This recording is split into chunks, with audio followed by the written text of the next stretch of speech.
ये जो कहानी है, इस कहानी का नाम है दो घड़े।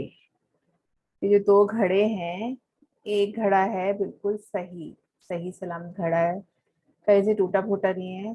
जबकि जो दूसरा घड़ा है, ये एक जगह से टूटा हुआ है थोड़ा। तो ये जो घड़ा है जो बिल्कुल सही है, ये उस दूसरे घड़े की बड़ी हंसी उड़ाता है कि तू बड़ा टूटा फूटा है, किसी काम का नहीं है, तेरी वजह से हमारे मालिक को नदी से राजमहल तक इतने चक्कर लगाने पड़ते हैं। अब जो जो ये आदमी, इसका काम है, ये नदी से दो घड़े लेकर भर के उन्हें राजमहल तक ले जाता है, वहां पे पानी डालता है, फिर आता है। तो ये जो दो घड़े हैं, ये कई सालों से इकट्ठे हैं। तो एक जो दूसरा जो टूटा है वो कुछ दिन पहले टूट गया, और ये जो सही सलामत है उसकी हंसी उड़ाता रहता है। तू तो टूट गया है, तेरी वजह से हमारा काम बढ़ गया है। सही सलामत रहता तो पानी भी नहीं गिरता, और हम जो हैं आराम से दोनों मिलके पानी पहुंचाते बहुत सारा।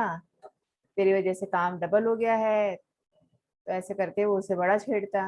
अब जो टूटा हुआ घड़ा था उससे बड़ा बड़ा बुरा लगने लगा कि मेरी वजह से मेरे मालिक को जो है इतना काम करना पड़ रहा है।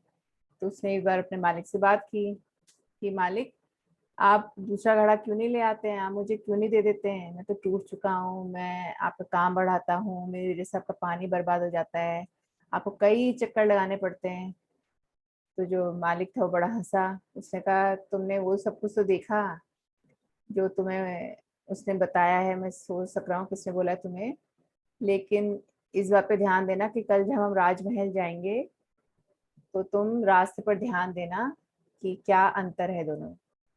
अगले दिन जो है वो आदमी दोनों भर के लेके गया। अब वो जो टूटा घड़ा था उसकी बात हुई थी, तो पूरे रास्ते देखता गया देखता गया देखता गया। जब रुके तो आदमी ने उससे पूछा, क्या तुमने ध्यान दिया क्या अंतर है। तो उसने बोला, हाँ मैंने देखा, एक तरफ बिल्कुल सूखा पड़ा हुआ है, कुछ घास कोई फूल कोई पत्ते नहीं है, जबकि दूसरी तरफ जो है वहां पे बहुत सुंदर बगिया लगी हुई है, फूल पौधे लग रहे हैं, घास उग रही है। ऐसा कैसा रास्ता है, एक तरफ तो सूखा है, एक तरफ जो है फूल पत्ते उग रहे हैं। तो साथ ने कहा, वो तुम हो, तुम में से जो पानी टप टप टप टपकता है नदी से लेके राजमहल तक, ये सब कुछ तुम्हारी वजह से हुआ है, क्योंकि तुम्हारा पानी वहां पे गिरता है तो वहां पे फूल उग रहे हैं। जबकि दूसरी तरफ बिल्कुल सही सलामत है घड़ा, उससे एक बूंद पानी नहीं टपकती है, इस वजह से क्या है, वहां पे सूखा पड़ा हुआ है। तो तुम ही बताओ कि कौन तुम में से ज्यादा अच्छा हुआ।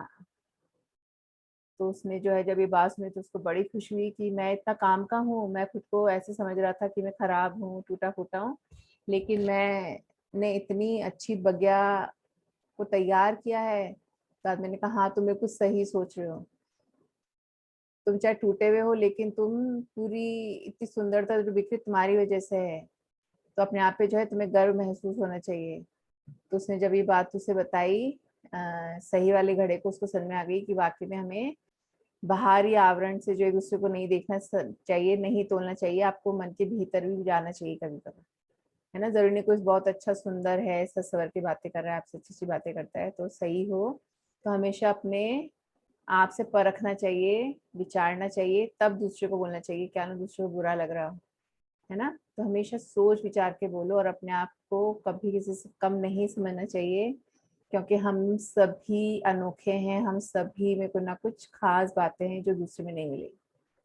तो हमेशा अपने पे गर्व करना चाहिए। धन्यवाद।